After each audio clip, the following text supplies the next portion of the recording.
वहाँ पे देखा दो खूबसूरत लड़कियाँ, एक उनका को 11 साल का भाई और उनकी बूढ़ी माँ। अब उनकी माँ जो है वो हमारे हाथ जोड़ रही है, खबरदार हमारी इज्जत के ऊपर हमला ना करना, जो मर्जी ले जाओ। कहता जब मैंने देखा कि वो और आगे बढ़ रहा है तो कहता मैंने पिस्टल निकाल लिया।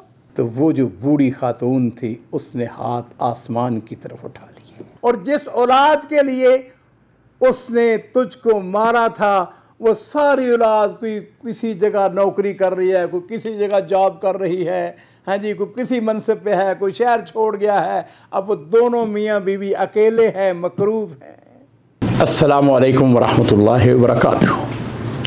मुअज़्ज़ज़ नाज़रीन इकराम, आज का जो वाक़या और किस्सा है वो एक नौजवान का किस्सा है।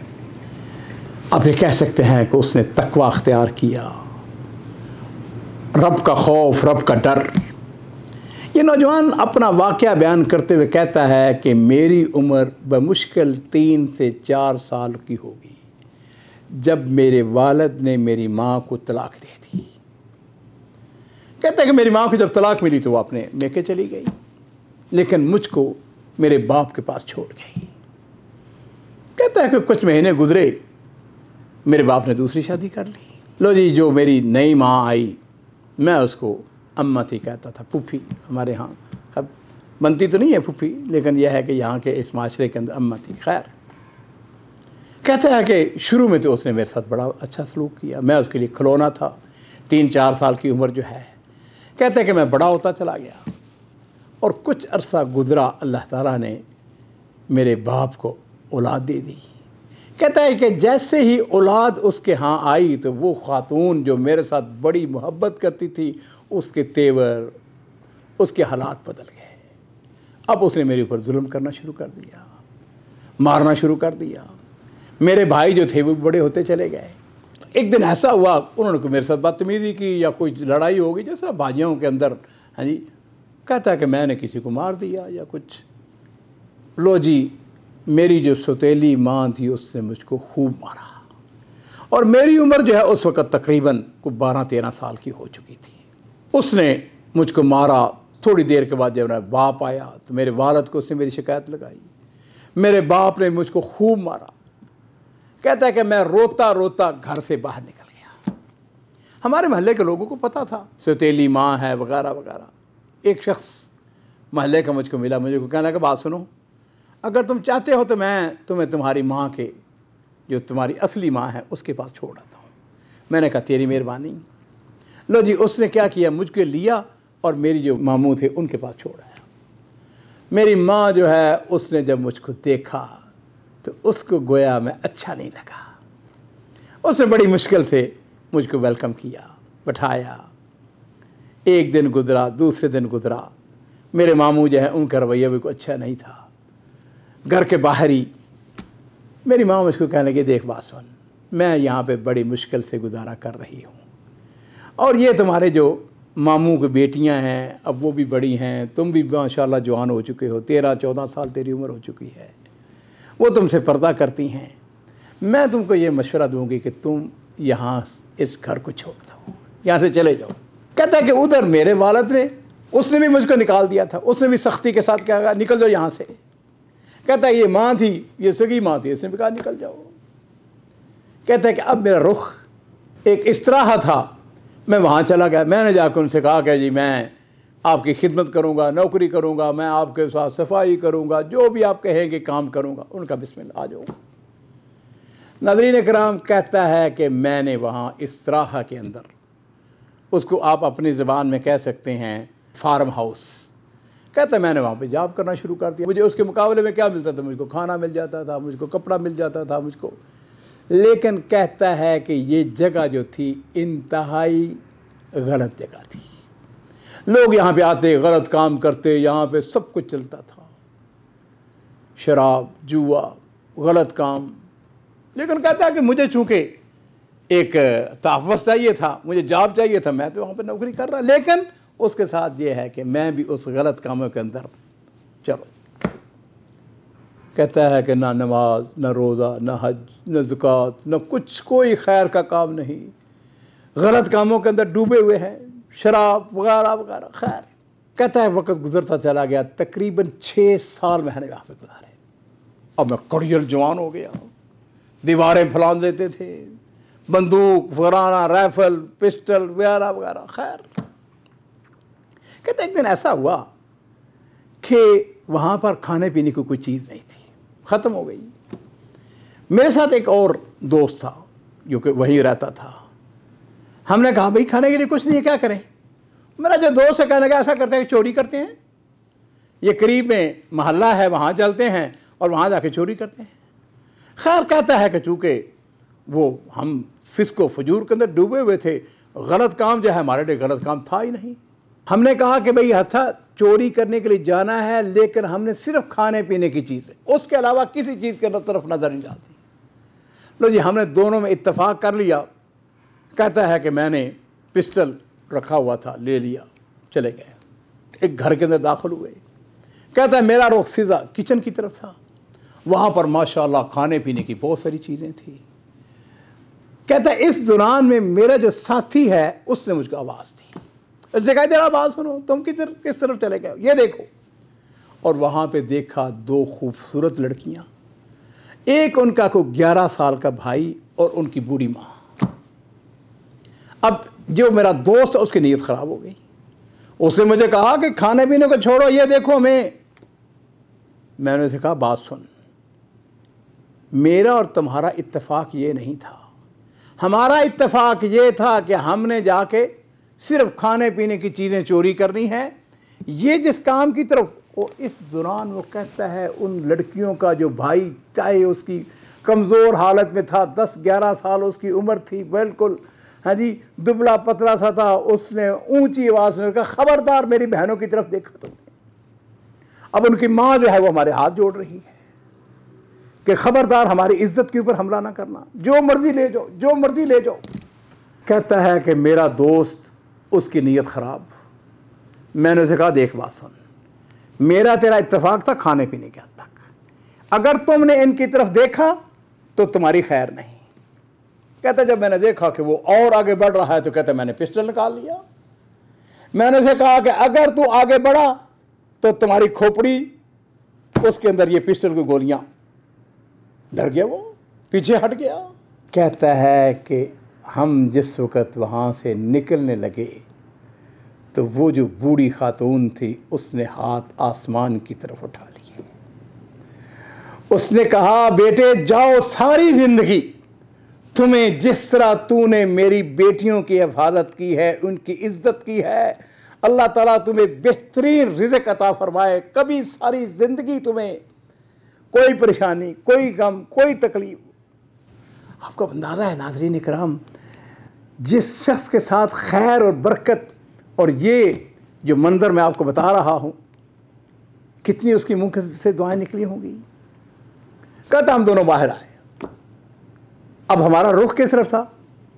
उस इसराह की तरफ था जहाँ पर रहता था मैं। लेकिन रास्ते में मैंने अपनी नीयत बदल ली। मैंने कहा कि वो गलत जगह है, वो फिस्को फजूर वाली जगह है, मैंने अब वहाँ नहीं जाना। कहता है मेरे दोस्त ने कहा चलो, मैंने कहा नहीं, मैंने तुम्हारे साथ नहीं जाना। अब वक्त जो है वो तकरीबन सहरी का वक्त हो चुका था। कहता है कि मैं चलता गया, रास्ते में एक मस्जिद नज़र आई। कहता है मेरी खुशकिस्मती ये कि मस्जिद का दरवाज़ा खुला हुआ था। कहता है मैंने वुज़ू किया, मस्जिद में दाखिल हो गया, नमाज अदा की। इमाम साहब जो हैं उन्होंने एक नमाज के अंदर जो आयत पढ़ी वो आयत सुनने वाली है। ये सूरह मोमिनून की आखिरी आयत है। अम हसिबतुम अन्नमा खलकनाकुम अबसन व अन्नकुम अलैना ला तुरजाऊन। क्या तुमने ये गुमान कर रखा है, ये सोच रखा है कि हमने तुम्हें बेकार पैदा किया है, व अन्नकुम अलैना ला तुरजाऊन, और तुम हमारी तरफ लौट के नहीं आओगे। फ़तआला अल्लाहुल मलिकुल हक़ ला इलाहा इल्ला हुवा रब्बुल अर्शिल करीम व मन यदउ मा अल्लाहि इलाहन आखरा ला बुरहाना लहू बिही फ़इन्नमा हिसाबुहु इंद रब्बिही इन्नहु ला युफ्लिहुल काफ़िरून। कहता है इमाम साहब जो हैं वो तलावत करते जा रहे हैं और मेरी जो सोच फिक्र जो है वो तब्दील होती जा रही है, मैं वहीं पे तौबा करता हूँ। कहता है नमाज हुई, अब मेरे पास तो कोई घर नहीं था, मैंने कहाँ जाना था, मैं वहीं बैठ गया। कहता है वहीं बैठे बैठे सो गया। सारी रात का जागा हुआ था, हत्ता के जोहर का वक्त आ गया। कहता जोहर के वक्त उठा मैं, इमाम साहब की नज़र पड़ गई। उनके बेटे मैंने तुम्हें फजर की नमाज के वक्त भी देखा था, मुझे पता चला तुम यहीं सोए हुए हो, कौन हो तुम, कहाँ से आए हो? कहता है मैंने उनको अपना सारा वाक़या बाप से लेकर माँ तक, माँ से लेकर वो इस्तराहा और ये सारा वाक़या ना ऐसे ऐसे ऐसे बयान किया। उन्होंने कहा बेटे बात सुन, मेरे घर चलो। घर आए, भूख लगी हुई थी, खाना खिलाया। कहने लगे कि हमारे घर के साथ विले के अंदर ना एक कमरा बनाते हैं कोने पे, वहाँ पे चले जाओ, वहाँ पे रुक जाओ। लो जी, कहता है कि 2 दिन 4 दिन हफ्ता गुजरा, मैं वहाँ पे रह रहा हूँ। मेरे काया पलट गई, हालात तब्दील हो गए। एक दिन उन्होंने मुझे कहा, वो 8-10 दिन गुजर गए, मुझे कहने लगे बेटे बात सुनो, सच सच बताना, कभी तुम जेल गए हो? मैंने कहा नहीं। तुम्हारे ऊपर कभी मुकदमा हुआ? मैंने कहा नहीं। कभी पुलिस कचहरी वगैरह? मैंने कहा नहीं, बिल्कुल नहीं, अल्हम्दुलिल्लाह। उन्होंने कहा अच्छा, फिर ऐसा करो कि अपने नाम पूरा दो। लो जी, उन्होंने क्या किया नाज़रीन इकराम, कि मुझे एक दूध वाली जो कंपनी है उसके अंदर मुलाज़म करवा दिया। अब मेरा काम ये था कि मैं डिलीवरी बॉय बन गया। सादा लफ्ज़ों में समझ लें कि मैं क्या करता था कि वो दूध के जो है ना डब्बे, वो बकालों के ऊपर मैंने देना शुरू कर दिए। लो जी, मैंने 1-8 दिन उनके घर में और गुजारा, और जब मेरे पास ज़ाहिर बात है मुझे जॉब मिल गया तो मैंने उनका घर छोड़ा और कुछ लोग थे उनके साथ मैंने किराया देकर रहना शुरू कर दिया। वक्त गुजरता चला गया। एक दिन मुझको बुला के कहने लगे बेटे ये बताओ कि ये पैसों का क्या करते हो? मैंने कहा वो पैसे तो मेरे पास ही हैं। कहने लगे ये बताओ कि तुम्हें मेरे ऊपर यकीन है, मेरे ऊपर एतमाद करते हो? मैंने कहा एतमाद आपके ऊपर क्यों ना करूँ, आपने मुझको अल्लाह के फजल व करम के बाद, हाँ जी, ख़ास मेरे ऊपर मेहरबानी की है। आपने मुझको एक इंतहाई मुसीबत ज़दा को आपने मुझे सहारा दिया है। कि ऐसा किया करो, फिर जो पैसे जो तुम्हारे पास है ना तनख्वाह, ये मेरे पास जमा करवाते जाओ। लो जी, नाज़रीन इकराम, कहता है कि मैंने उनके पास पैसे जमा करवाने शुरू कर दिए। कुछ अर्सा गुजरा, एक दिन में बताया, कहने लगे एक बात सुनो, पैसे माशाल्लाह तुम्हारे इतने हो गए हैं, एक जगह पे ज़मीन बिक रही है, आधे पैसे तुम डालो, तुम्हारे होंगे, और आधे मेरे, हम वो ज़मीन का टुकड़ा ख़रीद लेते हैं। मैंने कहा बिस्मिल्लाह। तो जी नाज़रीन इकराम, कहता है कि 6 महीने गुजरे, 8 महीने गुजरे होंगे, बहरहाल वो ज़मीन जो है वो डबल कीमत के ऊपर बिक जाती है। और इस गुफ्तगू का जो खुलासा और इख्तिताम है, क्योंकि वक्त हमारा ख़त्म हो चुका है, वो ये है कि वो कहता है कि फिर हमें वो ज़मीन हम ख़रीदते, उसको बेचते, हमें चस्का लग गया। मैंने वो जो दूध वाली कंपनी थी वहाँ से इस्तीफ़ा दिया और फिर हमने एक दुकान खोल रही, महल अकारी उसको बोलते हैं अरबी ज़बान के अंदर, रियल इस्टेट का काम शुरू कर दिया। कहते अल्लाह ताला ने इतनी बरकत डाली, इतनी बरकत डाली, और फिर वो मुझे वो खातून जिसकी बेटियों की इज्जत की हिफाजत अल्लाह ने की थी, लेकिन मैं सबब बना था, उसकी मुझको दुआएं याद आ गई, और वाकई उसकी दुआएं मुझको लग गई थी। कहता है हमारे कारोबार के अंदर इतनी बरकत हुई, मैंने शादी कर ली, अपना घर बना लिया, और एक दिन ऐसा हुआ कि मैं अपने दुकान के अंदर बैठा था कि मेरा चचा दाखिल हुआ। उसने मुझको पहचान लिया, मैंने उसको पहचान लिया, मेरा चचा था, सगा चचा था। उसने मुझको इस हालत में देख के बड़ी खुशी का इज़हार किया।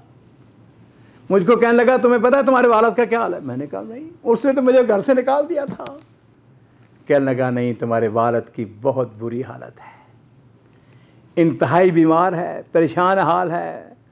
उसकी बीवी जो तुम्हारी सौतेली माँ है वो भी बड़ी परेशान है, और जिस औलाद के लिए उसने तुझको मारा था वो सारी औलाद कोई किसी जगह नौकरी कर रही है, कोई किसी जगह जॉब कर रही है, हाँ जी, कोई किसी मनसब पे है, कोई शहर छोड़ गया है। अब वो दोनों मियाँ बीवी अकेले हैं, मकरूज़ हैं।